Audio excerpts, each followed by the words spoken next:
Caribe, Nicaragua, gente que no vende patria. Buenos días, buenas tardes, buenas noches. Hoy es lunes 15 de febrero de 2021. Con Carlos José Hurtado y con Luis Enrique Guerrero. Bienvenidos a Sin Fronteras. Son las 6 de la mañana con 30 minutos. Sin Fronteras, la revista con William Griggs Vivado. En la primerísima 91.7 y 105.3 FM. 6 de la mañana con 34 minutos. Un saludo a todos los que nos escuchan y nos miran por Facebook Live, a todos los que nos escuchan por todas las radioemisoras que tienen la gentileza de retransmitir Sin Fronteras en Bluefield, en Bilwi, en San Isidro, en Bonanza. Bueno, a los televidentes de Río Blanco también saludos. Saludos a los televidentes de Huaco. Muchas gracias a todos y a todas. Hoy cumpleaños la señora Aurora del Carmen Sotolario. Si hay 3 cumpleañeros en esa familia.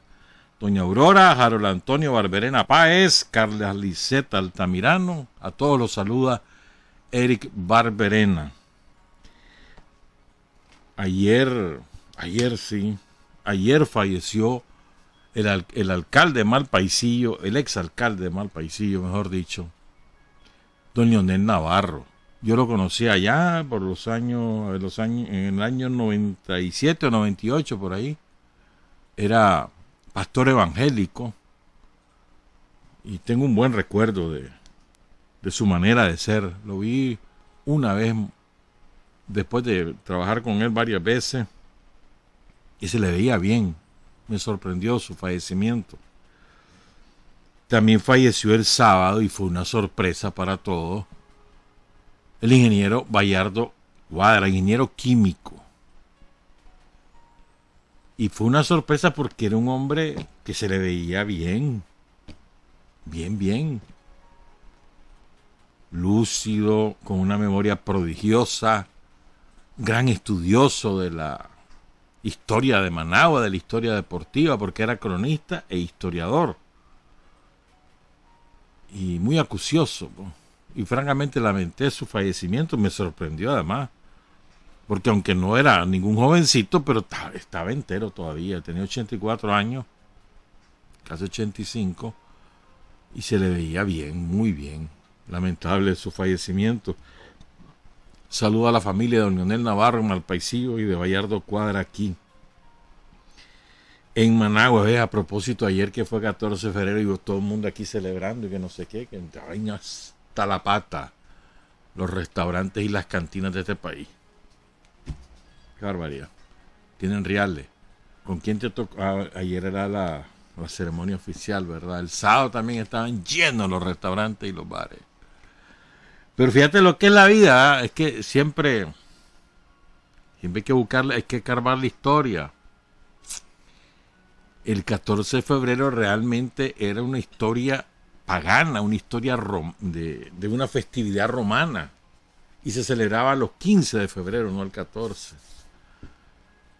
Y era una fiesta, un homenaje a la fertilidad y a la loba, al opérculo que había amamantado a Rómulo y Remo, los fundadores de Roma, según la leyenda romana. Y se hacía toda una ceremonia. Ese día se ordenaban, por decirlo de alguna manera, nuevos sacerdotes. Y lo simpático de eso era que cada 15 de febrero se celebraba, era lo que se conocía como las Lupercales. Lupus es o lobo, ¿verdad? Entonces, ¿qué ocurría? Se celebraba ahí en el cerro en el Monte Palatino, donde está la cueva donde supuestamente la loba amamantó a Rómulo y Remo, ¿verdad? Entonces, después de la ceremonia religiosa, los jóvenes, varones, bueno, jóvenes eran en aquel momento, se les consideraba jóvenes muy jóvenes, pero que ahora son adolescentes para nosotros. Entonces, completamente desnudos, desfilaban e iban aporreando con una tira de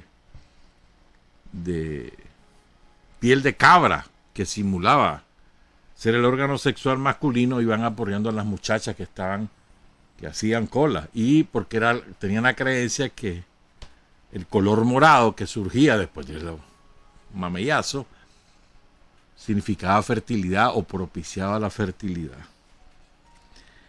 Entonces, cuando la religión cristiana se fue apoderando de la creencia, se fue convirtiendo en la religión dominante del Imperio Romano, entonces un papa decidió pues que se iba a celebrar en el año 496. El papa Gelasio I dijo que ya no se iba a hacer el 15 sino el 14, que iba a ser el día de San Valentín. Esa es la historia, lo que es la vida.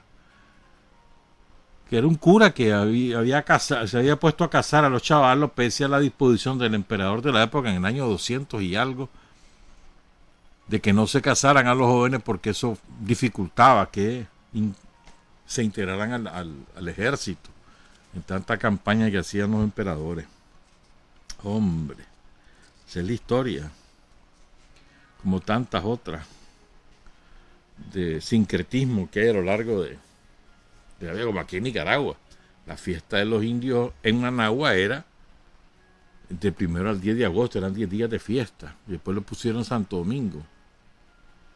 O la fiesta de la Guadalupe, que era la Virgen del Tepe, que era la diosa de los aztecas. Pero bueno, quiero recordar a dos mujeres hoy. Vamos a hablar bastante de esto. Dos mujeres cuyo aniversario de fallecimiento fue ayer, 14 de febrero. Amanda Aguilar falleció en 2007. Tenía Daniel un poquito más de un mes de haber asumido la presidencia. Todavía él tuvo tiempo de irla a despedir al hospital militar. Hubo tiempo de traerla de la montaña al hospital militar porque antes no estábamos en el poder y no había manera. Y ahí falleció. Fue sepultada en Rancho Grande. Su tumba ha sido cuidada por los sandinistas, sobre todo las mujeres que anduvieron con ella, las mujeres del CUA, allá en Rancho Grande. Amanda Aguilar es una mujer especial para el sandinismo, porque, digamos, no fue una combatiente guerrillera de Sandino, pero fue parte del contingente de mujeres que le ayudaron a Sandino y a los hombres de Sandino a triunfar sobre los yanquis, porque ejerció una labor sumamente importante, como todas las labores que se hacen en una campaña guerrillera. Ayudaba en la cocina, ayudaba a cuidar enfermos, ayudaba en distintas tareas que parecen de poca cosa, pero que son sumamente importantes en la vida guerrillera. Era una cipota. Recordemos que doña Amanda Aguilar, realmente su nombre era Petrona Hernández López, nació en 1890. Se integra con su madre, ya cuando ella tenía, 36 años. Se integra con su mamá, la María Venancia, que murió a los 120 años. Y allí se mantuvo a lo largo de toda la campaña militar del Ejército Defensor de la Soberanía Nacional. Después radicó en la zona del CUA. Ahí crió a sus hijos, 4 hijos. Llegaron los sindicalistas, Bernardino Díaz Ochoa, llegó Benigna Mendiola, crearon los sindicatos, se empalmó con la lucha del Frente Sandinista, llegaron los guerrilleros, su casa fue casa de seguridad de Carlos Fonseca, de Germán Pomares, y sus hijos se integraron a la guerrilla, y ella colaborando con la guerrilla. En esos años, finales de los años 60, la Guardia descubre esa red campesina que tenía el frente y desata una represión espantosa. Quemó los ranchos de los campesinos, obligó a los sobrevivientes a huir hacia las montañas de Guaslala, hacia las minas, y capturó a 19 mujeres a las cuales torturó, violó, atormentó durante mucho tiempo, incluyendo a Amanda Aguilar, que tenía en ese momento 80 y pico de años, no menos, 70 y pico de años, incluyéndola a ella. Estuvieron 6 meses presas. Y de sus 4 hijos, 3 cayeron en combate o fueron asesinados por la Guardia Nacional. Solo le sobrevivió Pablito, que ahí sigue Pablito, como presidente de la Asociación de Colaboradores Históricos de Matagalpa. Cuentan que doña Amanda tenía una frase para advertir a los guerrilleros que la Guardia se acercaba, o que andaba, o que merodeaba, o que había peligro, pues. Si tenía guerrilleros en el rancho, entonces ella decía: ¡ajá, jodido! Ojalá y me roben el chancho, perdón. Ahí le voy a avisar a la Guardia para que los venga a echar preso. Entonces ya sabían los guerrilleros que ella andaba a la Guardia. Bueno, estamos hablando que las mujeres logran huir y cuando vienen bajando el cerro La Lana es cuando las agarra la Guardia. De hecho, María Venancia, que tenía 120 años en ese momento, fallece como consecuencia de las torturas y del dolor de ver tanto sufrimiento de las mujeres que le acompañan. Iban de todo, iban niñas, adolescentes, jóvenes y adultas como su propia hija, como Petrona, Amanda Aguilar. Recordemos a las mujeres del Cuá: María, Emelina, Martina, Vidal, Julia y Catalina, todas Hernández. Natividad Martínez Sánchez, Conchita. Angelina Díaz Aguilar, que falleció hace un par de años después de una larga enfermedad y era la viuda de Jacinto Hernández, uno de los hijos de Amanda Aguilar. Angelina estuvo fue la que cuidó a la Amanda Aguilar durante los últimos años, los últimos 40 años estuvo con Amanda Aguilar hasta que fallece. Cándida María González Donaire, Martina González Hernández, Aurelia Hernández, María González Hernández, Apolonia González Romero y Esperanza Hernández García. 2 de los hijos de Amanda fueron capturados, torturados, subidos a un helicóptero y lanzados por la Guardia Nacional: Esteban y Juan Hernández. Los dejaron caer sobre el cerro del Chachagón. Nunca se supo dónde quedaron. Jamás fueron sepultados. Jacinto, que cayó en combate en el 75, en la zona de Rancho Grande, y su viuda era la Angelina Díaz Aguilar. Solo quedó Pablito, que sigue activo, enfermo, pero ahí anda el hombre, luchando.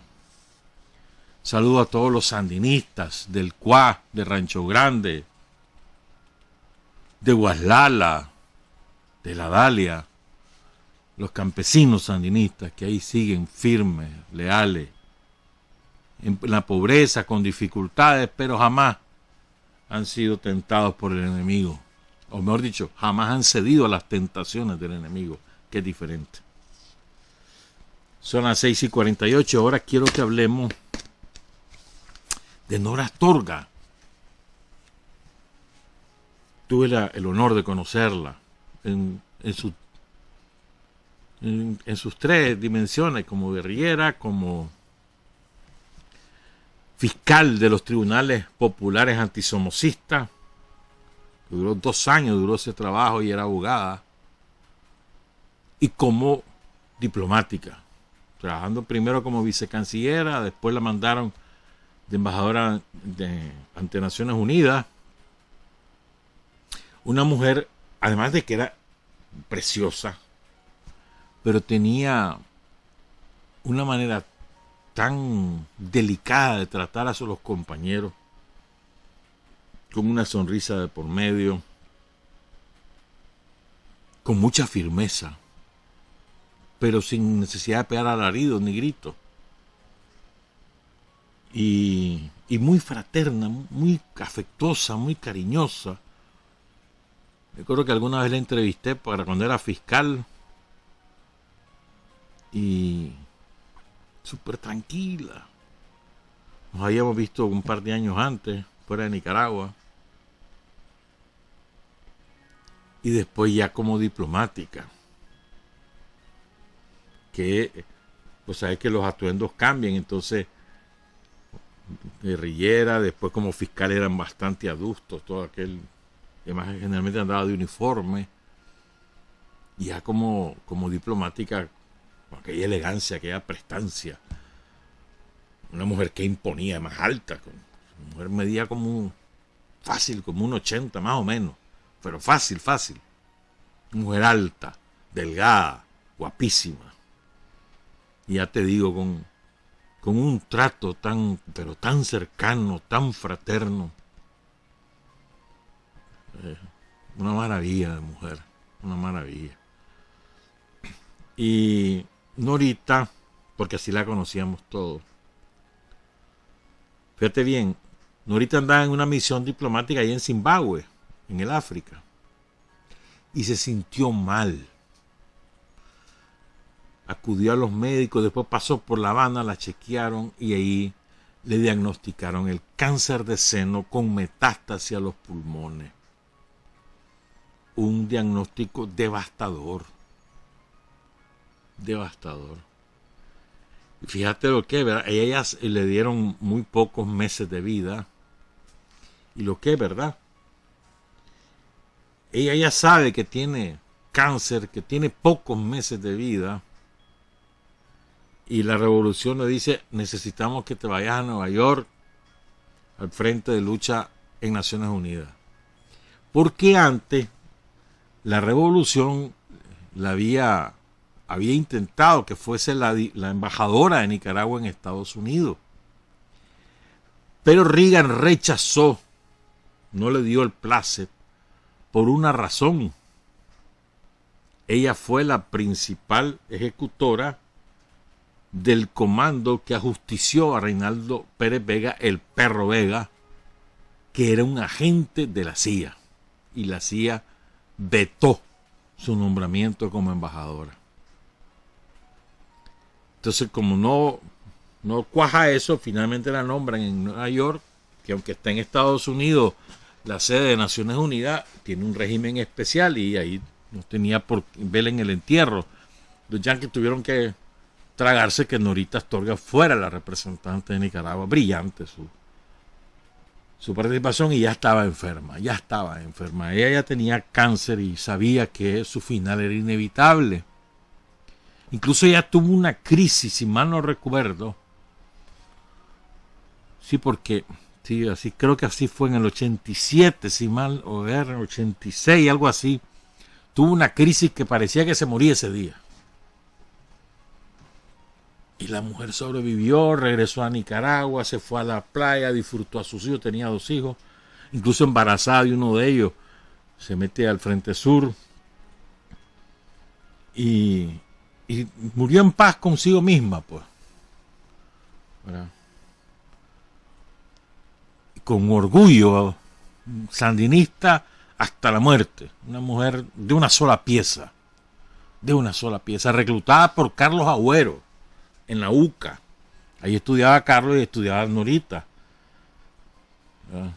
Norita ahí se logró graduar en Derecho, de las últimas promociones de doctores en Derecho, porque ahora todo el mundo le dicen doctor, pero no. En esa época era doctorada en Derecho de 6 años ahí en la UCA, y ella lo logró, ¿verdad? Y incluso cuando el Papa, ella era de una familia de reales, los Astorga, y entonces el Papa advierte de que anda metida en cosas raras, entonces la saca, la obliga a irse a Estados Unidos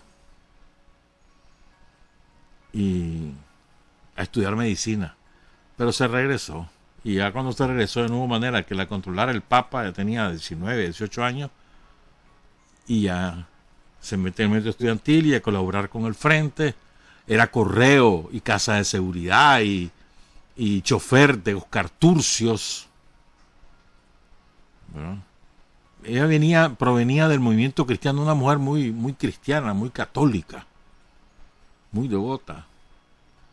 Y al principio para ella fue muy conflictuado porque tenía una idea de los sacerdotes y veía que también la jerarquía se casaba con Somoza. Entonces era un conflicto personal, pero lo logró superar al distinguir que una cosa son los curios y otra cosa es la iglesia. Y así pues, yo le tengo una enorme admiración a Nora Astorga. Es que su acción fue de una valentía, ya la vamos a contar, extraordinaria. O sea, vos necesitas tener una convicción a toda prueba para realizar esa misión que le encomendó el Frente Sandinista. Ya se había casado ella, estaba casada con Jorge Jenkins, y entonces el caso es que ella trabajaba en una empresa de la construcción, porque ella era legal, colaboraba con el Frente, pero tenía una magnífica cobertura. Trabajaba en una empresa constructora en la cual tenía acciones o intereses, no sé cómo era la cosa, el Perro Vega. Entonces el Perro Vega le enamoraba, porque cualquiera, era una mujer despampanante, o sea, mujerón, inteligente, agradable, guapísima. Entonces tenía todas las características. Entonces el Perro Vega, que se las picaba de un playboy, la andaba taloneando. Y eso lo comenta ella con sus compañeros en el Frente Sandinista. Entonces idean la manera de secuestrar al Perro Vega, porque la idea era secuestrarlo, no era ejecutarlo. Ya había pasado el asesinato horrendo de Camilo Ortega, al quien habían capturado vivo allá en los Sabogales. Se lo traen a Managua, y aquí en Managua lo matan, mueren en la sala de tortura. Ya había caído Arnoldo Cuán y Moisés Rivera, los Sabogales. Y por eso es que el comando asume ese nombre. El operativo Camilo, Arnoldo y Moisés viven. Entonces la idea de ellos era estaba Hilario Sánchez, estaba Walter Ferretti, estaba Raúl Venerio, entre los que recuerdo, ¿verdad? Entonces la idea era secuestrarlo y pedir a cambio libertad de compañeros prisioneros y dinero, obviamente, pues, pero no, la idea no era ejecutarlo. Entonces todo el operativo se hace en la casa de la Norita. Mira qué clase de... Es que esa mujer era especial, ¿no? Ella facilita su casa para ejecutar el operativo. Entonces, como ella le acepta el flirteo al Perro Vega y le da a entender que sí, pues, que llegaste a la casa, pues. Entonces el tipo llega con un solo escolta, ahí en Altamira. Con un solo escolta.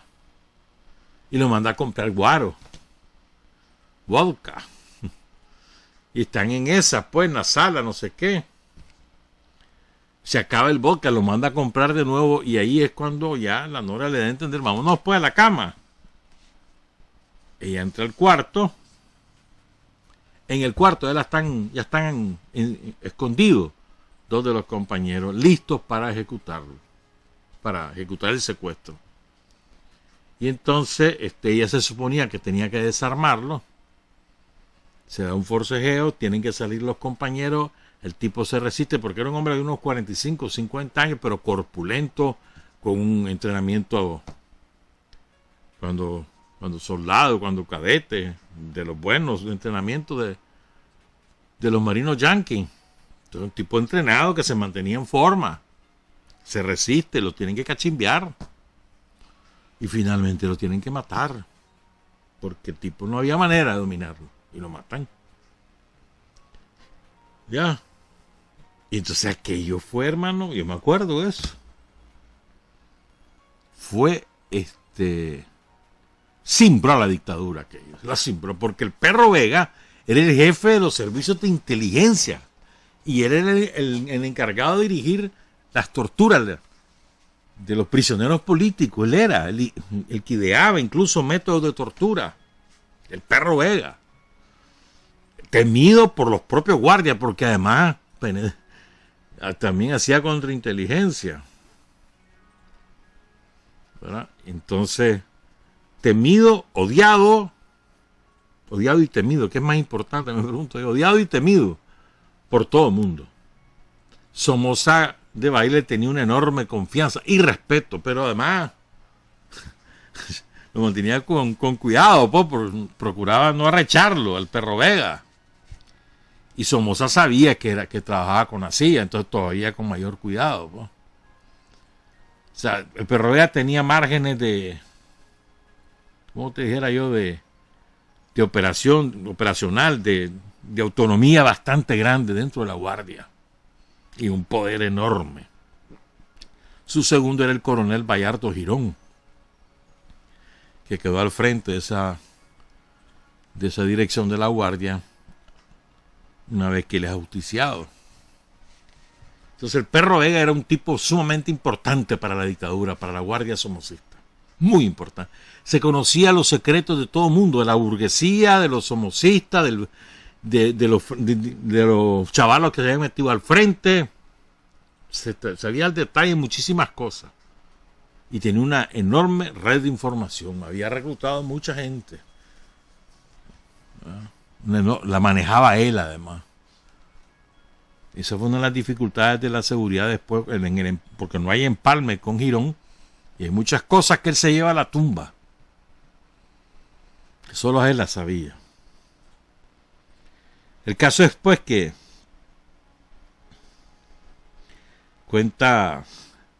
contó la Norita en una entrevista que hizo en la revista Envío. Él llegó simplemente a lo que iba.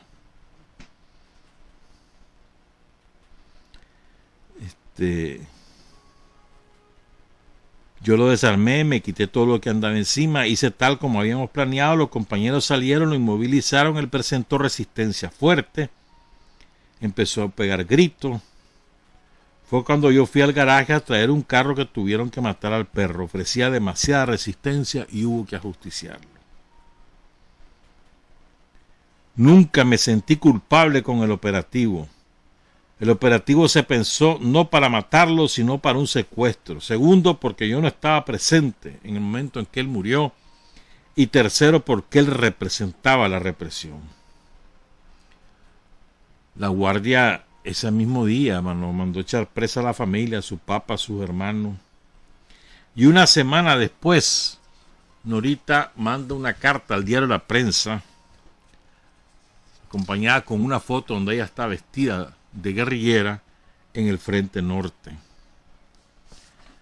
Quiero leer esa carta, que se ha olvidado. Esa carta es: declaro con orgullo revolucionario mi militancia en la organización de vanguardia del pueblo de Nicaragua, el Frente Sandinista de Liberación Nacional. Quiero hacer constar que participé en el operativo de ajusticiamiento de Birro General Reinaldo Pérez Vega del ejército de Anastasio Somoza en mi carácter personal como militante disciplinada y consciente de mis obligaciones y compromisos revolucionarios, sujeto a la disciplina y lineamientos de nuestra organización. Ningún miembro de mi familia, padre, hermanos, hermanas, amigos, asociaciones civiles, empresariales y o de cualquier otra índole, tuvo ni conocimiento ni participación activa de ninguna índole en el planteamiento, desarrollo y ejecución del plan de acción. Este operativo político-militar de justicia revolucionaria fue aprobado, planeado y ejecutado por la Dirección Nacional del Frente Sandinista de Liberación Nacional FSLN, entre cuyos miembros se encuentran los compañeros Daniel Ortega, Víctor Manuel Tirado López y Henry Ruiz, a través de la Unidad de Combate Camilo Ortega y sus escuadras Arnoldo Cuán y Moisés Rivera, habiéndose dado las órdenes sobre el plan a seguir hace algunos meses, procediéndose a investigar la vida, costumbres, usos y debilidades del mencionado señor, y cuando todo estuvo preparado, mi casa fue escogida como sitio adecuado por sus condiciones para el ajusticiamiento. Después de ejecutada la acción justiciera, me integré a mis compañeros del Frente Norte a seguir luchando por la liberación de nuestros hermanos nicaragüenses. Hago por este medio un llamado a todo el pueblo de Nicaragua a participar activamente en el proceso de insurrección popular y a la integración de un frente de lucha antisomocista para el derrocamiento de la dictadura que por tantos años nos ha mantenido oprimidos, explotados y violentados y encarcelados, logrando la democratización de nuestro país. Nora Astorga de Jenkins, firma y sello del Frente Sandinista de Liberación Nacional.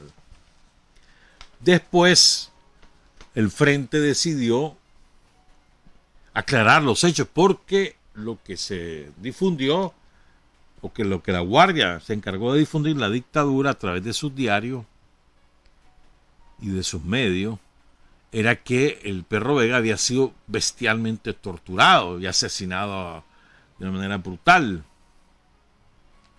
Y publicaron el informe de medicina forense, que es lo que dice que tenía golpe, y efectivamente el Frente siempre reconoció que lo golpeó porque se resistía, pero no que lo hubiera torturado. Entonces el Frente decidió dar una entrevista a una revista que se llamaba Alternativa, ahí en Colombia. Fue un cuestionario por escrito, vía correo, y fue más o menos como una semana o 2 semanas después del ajusticiamiento del Perro Vega.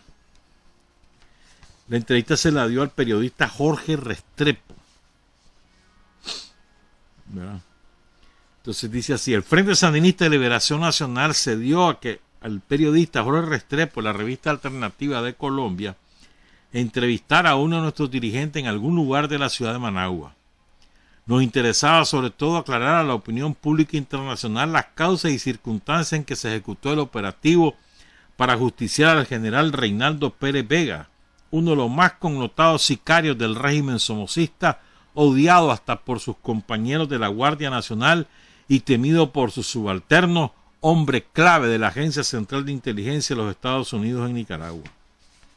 El ajusticiamiento de Pérez Vega fue un acto de justicia revolucionaria en momento en que nuestro pueblo sigue siendo masacrado en las calles por fuerzas represivas dirigidas y organizadas como si se tratara de un ejército de ocupación que golpea, hiere y asesina a nuestro pueblo sin ninguna misericordia. Como el compañero sandinista que concedió la entrevista dice, son las fuerzas represivas somocistas las que han puesto las reglas del juego, degollando, castrando, torturando hasta matar, asesinando niños indefensos, culateando mujeres, secuestrando testigos de sus barbaridades, y son los mismos que desaparecieron a más de 350 familias campesinas en el norte de Nicaragua. Publicamos las declaraciones rendidas alternativas junto con el documento de la heroica compañera Nora Astorga Jenkins, publicados en la misma revista, porque ellos expresan claramente la posición del Frente Sandinista en este caso y desvirtúan todas las burdas patrañas y calumnias lanzadas por los terroristas del somocismo, ahora entre la espada del pueblo y la pared de la justicia. Y ahora viene la entrevista.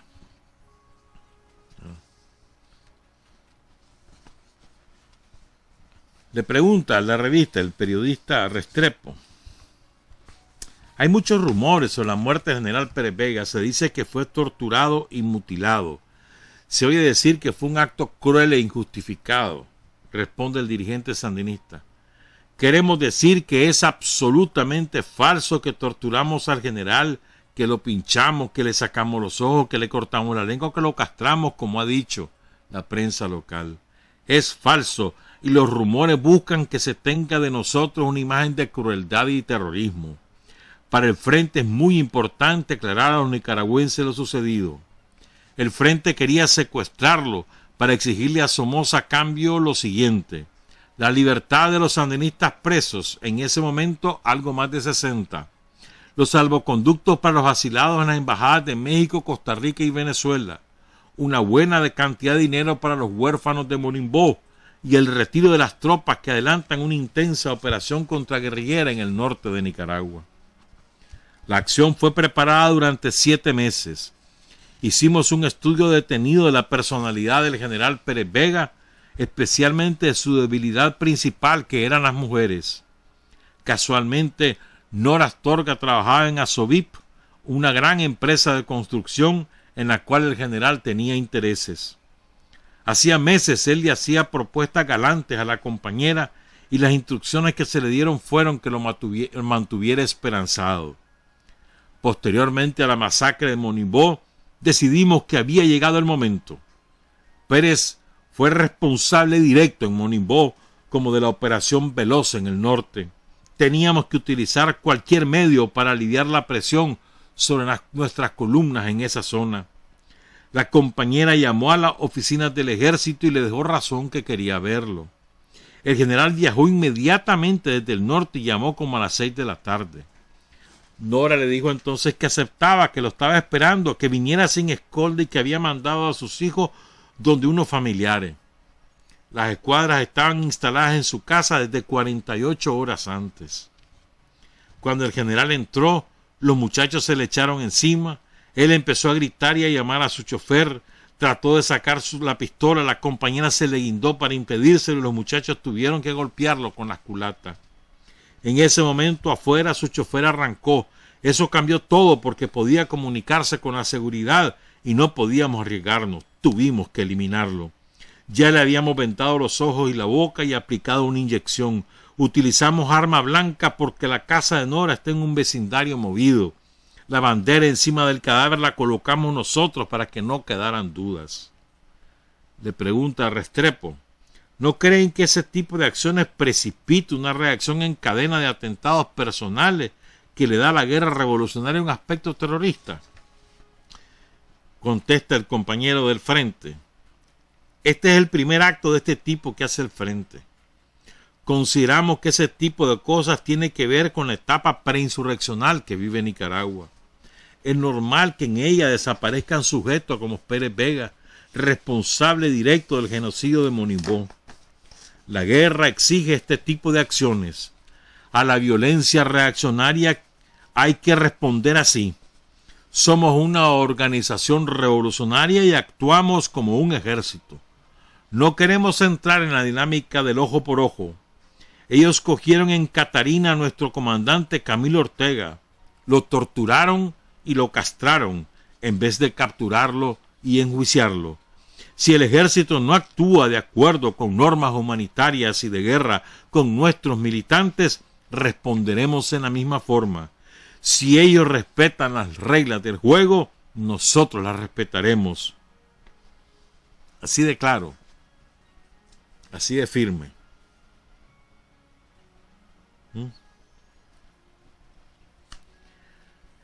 Honor y gloria, mano, a Norita Astorga. Una cosa más, es que me estaba contando una compañera que el 14 de febrero, el día que murió Norita, esta compañera junto con otro grupo de compañeras, no me dice cuántas, son desmovilizadas del servicio militar al cual ellas se habían incorporado de manera voluntaria.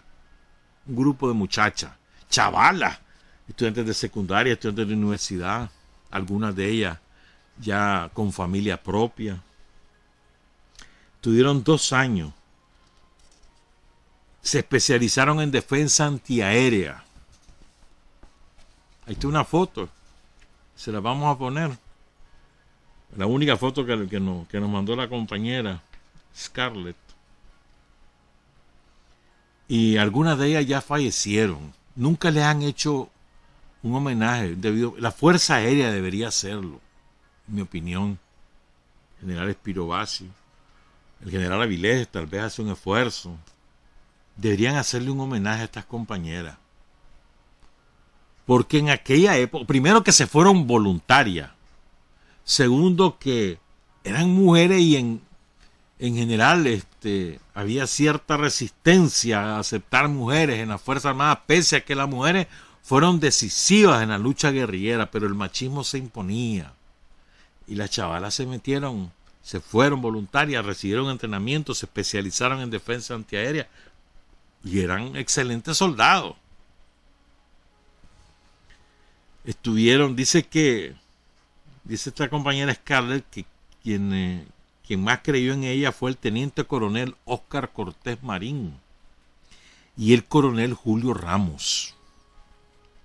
Dice: fuimos el primer contingente de artilleras antiaéreas cuya arma de combate era ZU 23 milímetros. Nuestra jefa de compañía, la teniente Lucía Burto, y quien estuvo a nuestro lado siempre fue la teniente auxiliadora Pérez, la Chilo Pérez. Ella hasta ahora sigue siendo nuestra eslabón de aquellos tiempos. Leales siempre, traidores nunca. María Elena Malespín firma esto.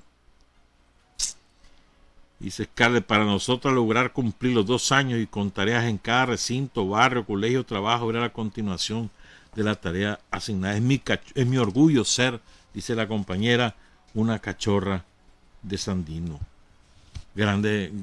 Un gran aporte, sin duda alguna. Tienen razón de reclamar que nunca nadie les ha parado mente, y ella fue un esfuerzo muy importante. A lo mejor a alguien se le ocurre ahí en la Fuerza Aérea o en la defensa antiaérea o a nivel del general Avilés, porque de verdad que esos son hechos que son parte de nuestra historia y vale la pena reivindicarlo.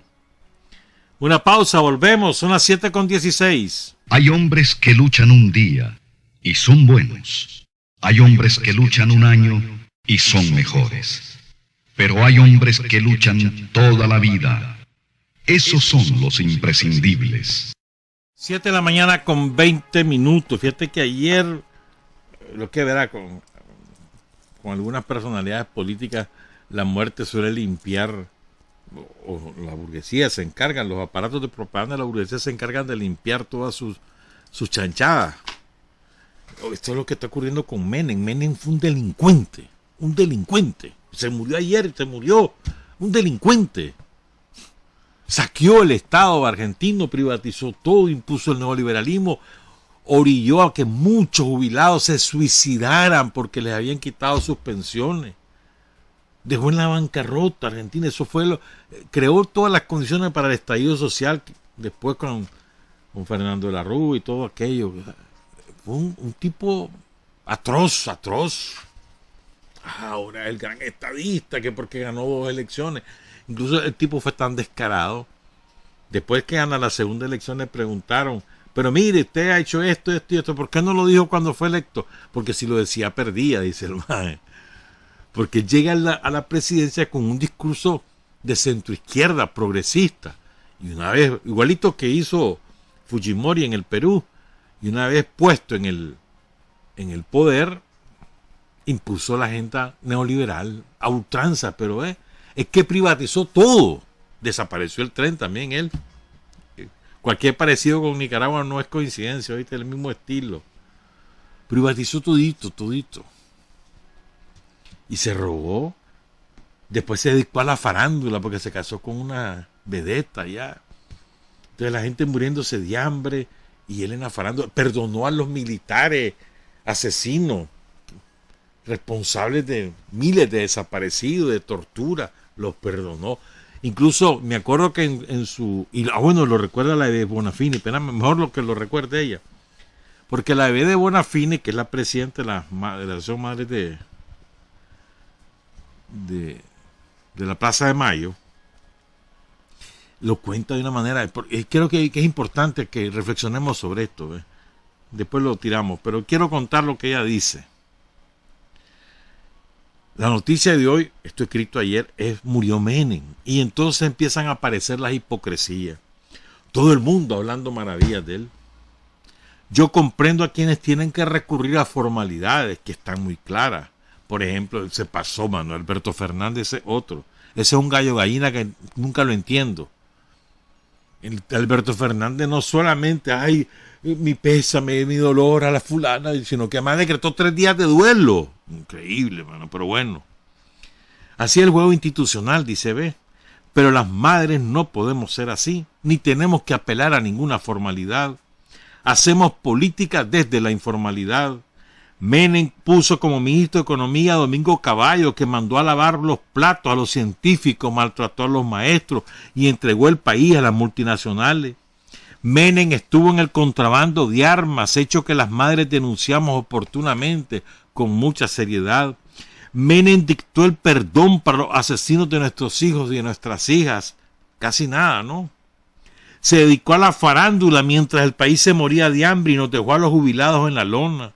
Y en 45 días sus bandas ingresaron a nuestra casa 15 veces. No solo ingresó, también la saqueó. No lamentamos la muerte de Menem. No podemos decir que la sentimos. La verdad es que él fue un hombre que le hizo mucho daño a Argentina y que inventó muchas mentiras. De ahí empezaron las mentiras sistemáticas en la política. Estuvo bien a la derecha que roba. Destruyó los campos en los que hacía muy poco tiempo antes se había empezado a plantar jengibre y arruinó a las familias que los cultivaban para hacer ahí una pista de aterrizaje de aviones. Tengo mucho para contar sobre Menem y lamento que tengamos que aguantar en las primeras horas después de su muerte tanto silencio y tanta hipocresía. No fue el mejor presidente. Fíjense quienes lo bendicen. Todos los que pudieron sacar alguna ganancia con él. Espero que los demás estén repudiándolo como yo a este expresidente que no mereció serlo, que hizo pelota al país, que lo destruyó y se burló de nosotros, que bailaba mientras nosotros nos moríamos de hambre. La verdad, no lamento su muerte ni tampoco deseo que descanse en paz. Bárbaro, hermano. Hay que despojarse de esa hipocresía que porque está muerto vos no puedes hablar. Lo siento mucho. Él se metió a la política, se metió a los asuntos de todo y nos hizo daño a todos. Pues entonces yo tengo derecho a juzgarlo. Es así.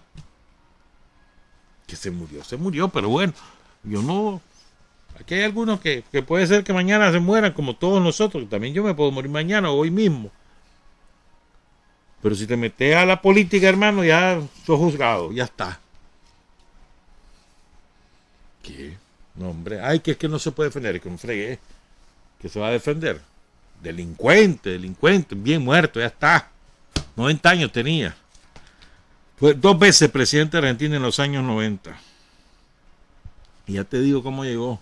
Llegó con un discurso e hizo exactamente lo contrario. Fíjate que esto da para muchas cosas. Son las 7:26. Esto que quiero contar lo voy a tener que resumir porque después queremos hablar del manifiesto Luz y Verdad, que hoy cumple 90 años, el segundo manifiesto más importante de Sandino. El primero es el de San Albino y este es el segundo más importante. Hoy cumple 90 años ese manifiesto. 15 de febrero de 1931 en el Chipotón, no en el Chipote. En el Chipotón ya había salido Sandino del Chipote. Espérame, antes de eso, antes de dedicarme a esto, entonces tal vez lo vamos a dejar para después. Porque ayer hubo elecciones parlamentarias en Cataluña y nosotros tenemos muchas amistades, la radio tiene muchas amistades en Cataluña. Quiero saludar a todos los catalanes por el triunfo de ayer. La causa independentista sale fortalecida, tiene más ahora escaños y tiene la mejor posibilidad de seguir gobernando. Se fortalece la opción de la independencia, que es el deseo de la mayoría del pueblo catalán, que sale fortalecido además porque tiene mayoría de votos, mayoría de escaños, mayoría de votos. Aunque el PSC, el Partido Socialista de Pedro Sánchez, fue el que obtuvo la mayor cantidad de votos y la mayor cantidad de escaños, pero fíjense, no supera el 25% de los votos y el que mayor más obtuvo. Lo que pasa es que los independentistas, sumados entre todos, superan fácilmente el 50% de los votos y de los escaños. Entonces felicitamos a los amigos catalanes, a Nuria Regojo, a Rudolf, a Tony, a Victoria, y a Marga, tantísimos compañeras y compañeros por allá, Enrique Font, todos los independentistas salieron bien ayer. Aunque la mala noticia es que votó mucho menos gente que hace 4 años, sí. 26 puntos menos. Pero la pandemia, el hartazón política y el Partido Socialista de Pedro Sánchez, que tiene de izquierda lo que yo tengo de científico atómico, salió fortalecido también en su lucha contra Felipe González. Felipe González, que alguna vez dijo ser de izquierda y que ahora es un delincuente internacional que se dedica a bendecir asesinatos como los de Colombia o asesinatos colectivos como el de Cuba o como el de Venezuela, otro delincuente. Entonces Felipe González odia a Pedro Sánchez, son del mismo partido pero lo odia y le huele a riata, hermano, por debajo de la mesa le hace la guerra a muerte y lo vuelven a derrotar, le vuelven a dar las elecciones en Cataluña porque él quería que no ganara los socialistas y ganaron. Pero bueno, allá ellos. Quería mencionar eso y saludar sobre todo a nuestros amigos y nuestras amigas allá en Cataluña. Bueno, hablemos del manifiesto de Luz y Verdad, que dará para otro día. Esta otra cosa que les tengo que contar. Ya hace días ando con eso. Yo le decía, hoy cumple 90 años. Fíjate que Sandino, el próximo domingo, el 21 de febrero, el domingo, son 87 años de su asesinato. 87 años. Increíble, ¿verdad? Y sigue vivo ese hombre. Su idea, su ejemplo, su figura. Yo creo que el 90% de los nicaragüenses tenemos una idea del físico de Sandino. Por lo menos su silueta, por lo menos. Su sombrero, su silueta, sus botas. Creo que más del 90% de los nicaragüenses, incluyendo niños y niñas. Impresionante, o sea, va a cumplir 90 años de asesinado y ese hombre sigue vivo. En todos los pueblos hay una estatua, hay un monumento, hay un retrato en todas partes. Es impresionante, ¿no? O sea, lo que es verdad. O sea, es muy, muy cierto esto, ¿no? La gente muere cuando lo olvidan. ¿Cuántos de nosotros hemos olvidado a nuestros propios muertos? Y eso es una desgracia, ¿no? Estaba leyendo un día de esto una frase a propósito que Cortázar cumplió años de fallecido, creo que fue el sábado. Pero hay una frase de él que la compartí con unos amigos, pero la quiero leer, porque a propósito de eso, pues, a propósito de que Sandino sigue vivo. Dice Cortázar: ojalá que cuando me llegue el día, alguien me sostenga en su cariño, me perpetúe a través del afecto. Será la prueba más honda de que no habré vivido en vano. Es lindo, ¿no? Si alguien te recuerda con cariño, te mantiene el cariño. Pasan los años y te sigue queriendo y ya moriste. Tu vida no fue en vano. Eso es lo que dice Cortázar. Que alguien, una sola persona, y tu vida no fue en vano. En el caso de Sandino, una nación, y ¿cuánta gente no recuerda a Sandino fuera de Nicaragua? Es el segundo nicaragüense más universal. El primero es obviamente Darío. Pero es impresionante, de verdad. Aquí, un chaparrito que nunca estudió en Harvard, ¿verdad? En ninguna universidad, ni siquiera se bachilleró, pues hizo estudio, pero no se bachilleró. Hizo doctorado en la vida. Además, autodidacta. Sandino es una maravilla, te digo, una maravilla. Como Carlos Fonseca. Un par de genios que ha parido Nicaragua. Entonces quiero leer este manifiesto. Es corto, el manifiesto Luz y Verdad, el de San Albino es bastante más largo, pero el de Luz y Verdad es el más espiritual de todos los escritos de Sandino. Él ya está imbuido en la escuela famosa del magnetismo y demás. Pero el más espiritual, el más... no es religioso porque él no era religioso. Sandino nunca fue religioso. Pero sí era muy espiritual. Creía mucho en la fuerza del bien, la fuerza del amor. Esa era su principal creencia. Y le hablaba mucho a sus soldados de eso. A su Estado Mayor, en sus entrevistas, en sus comunicados. Él era sumamente espiritual. Y su magnetismo personal tenía que ver con esas creencias. Lo idolatraba, por eso su tropa idolatraba a Sandino. Tanto que daban la vida por él, pues. Y cuando escuchaban a Sandino, escuchaban a un maestro y para la gente de Sandino su palabra era la verdad, pues.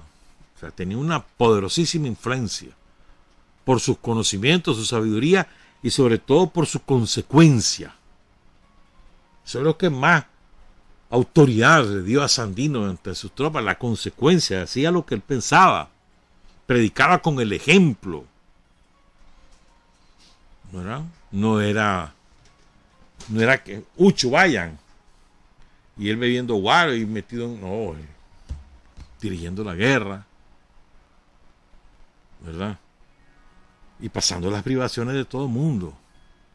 O sea, ese ejemplo, esa consecuencia y su formación, la manera como se expresaba es lo que provoca ese magnetismo, esa ascendencia tan poderosa de Sandino sobre sus tropas, que eran campesinos analfabetas en su mayoría, empobrecidos, ¿verdad? Y también eso, imagínate vos, eso logra cautivar a gente de estatura internacional, de intelectuales que llegaron ahí a la montaña. Algunos se integraban a la lucha, otros llegaban a entrevistarlo, otros pasaban unos meses y se iban, pero intelectuales de primer nivel de la época, pues, que hablaban de tú a tú con Sandino. Entonces, en el Chipotón, recordemos que Sandino tiene que abandonar el Chipote a finales del 29, si mal no recuerdo. Después de los combates, cuando detectan el punto, ¿te acordás aquella vez que hace la trampa de los sacos con los espantapájaros y demás? Entonces se va al Chipotón, que queda relativamente cerca. Ahí escribió este manifiesto. Y parece que él lo hace porque le había dicho a su tropa, mucha gente le estaba diciendo que hablara de Dios, que hablara de qué pasaba después. Entonces, por eso es que hace este pronunciamiento y que venía el fin del mundo. Porque mira, eso del fin del mundo ha sido materia de sembrar miedo cada fin de siglo. Pasó al amanecer del siglo XVI, eso, ahí están contadas las historias, 17, el 18, el 19, el siglo XX, para 1900, se acababa el mundo, por eso es la guerra del fin del mundo, de Vargas Llosa, para el siglo XXI, ¿no te acordás? Y que las computadoras se iban a paralizar porque no había un código, y eran mentiras, todo para hacer negocio. Pero hermano, la gente con miedo. Después vino el 2012 porque los mayas habían predicho. Lo que los mayas predijeron fue un cambio de época y han tenido razón. Miren lo que ha pasado. Todo lo que ha cambiado en el mundo. Cambio de época. Porque fue el año de Venus, pero bueno. El año venusiano. El ciclo venusiano, perdón. Bueno. Entonces, oigan vamos a ir comentando el manifiesto Luz y Verdad. Dice Sandino el 15 de febrero de 1931. Impulsión divina es la que anima y protege a nuestro ejército desde su principio y así lo será hasta su fin. Impulsión divina, dice. Ese mismo impulso pide en justicia de que todos nuestros hermanos miembros de este ejército principien a conocer en su propia luz y verdad de las leyes que rigen el universo. Pues bien, hermanos, todos vosotros presentís una fuerza superior a sí mismo y a todas las otras fuerzas del universo. Esa fuerza invisible tiene muchos nombres, pero nosotros lo hemos conocido con el nombre de Dios. Seguramente de que entre vosotros hay muchos quienes han querido encontrar la oportunidad de quienes explique esas cosas tan hermosas. Lo que existió en el universo antes de las cosas que se pueden ver o tocar fue el éter, como sustancia única y primera de la naturaleza, la materia. Pero antes del éter, que todo lo llena en el universo, existió una gran voluntad, es decir, un gran deseo de ser lo que no era, y que nosotros lo hemos conocido con el nombre de amor. Por lo explicado se deja ver que el principio de todas las cosas es el amor, o sea, Dios. También se le puede llamar Padre Creador del universo. La única hija del amor es la justicia divina. La injusticia no tiene ninguna razón de existir en el universo, y su nacimiento fue de la envidia y el antagonismo de los hombres antes de haber comprendido su espíritu. Pero la incomprensión de los hombres solamente es un tránsito de la vida universal, y cuando la mayoría de la humanidad conozcan de que viven por el espíritu, se acabará para siempre la injusticia, y solamente podrá reinar la justicia divina, única hija del amor. Pues bien, hermanos, muchas veces habrán oído hablar de un juicio final del mundo. Y aquí yo creo que viene la parte, el corazón político de este manifiesto, a partir de aquí, y que tiene un alcance, si uno lo ve, una visión estratégica salvaje, hermano. Dice Sandino: por juicio final del mundo se debe comprender la destrucción de la injusticia sobre la tierra y reinar el espíritu de luz y verdad, o sea, el amor. También habrán oído decir que en este siglo XX, o sea, en el siglo de las luces, es la época de que estaba profetizado el juicio final del mundo.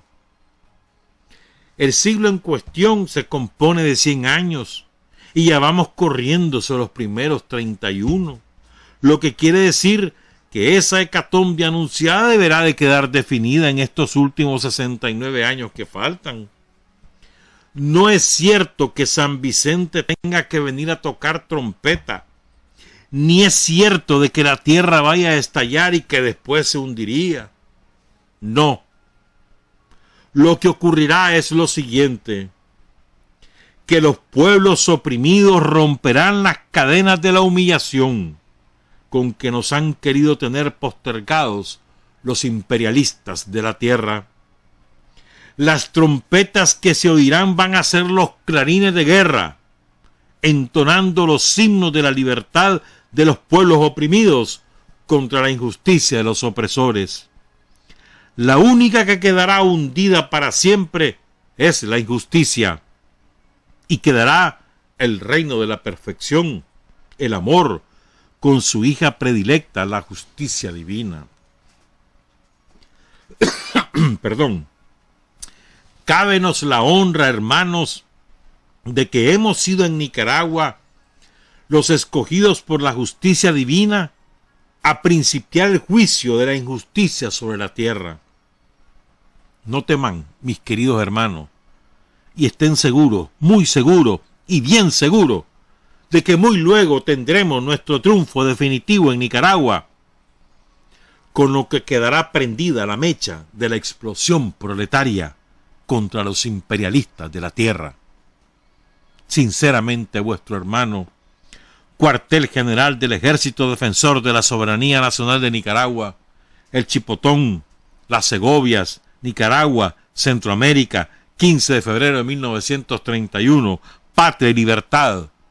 A. C. Sandino. ¿Estamos claros? Entonces esa parte política e ideológica de este manifiesto, que me parece excepcional, es además profética. Entonces Sandino lo que hace, mira, hombre, no andes con esa locura de que ahí viene el fin del mundo, hombre. Que se va a hundir la tierra. No, hombre, eso no es cierto. Eso es lo que le dicen, ¿no? Lo que va a venir, les dice, es el fin de la injusticia. Y cuando eso ocurra, empezará a reinar el amor. Eso es lo que dice Sandino.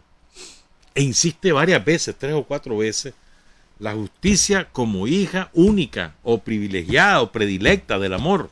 Y para él el amor es Dios, o Dios es el amor.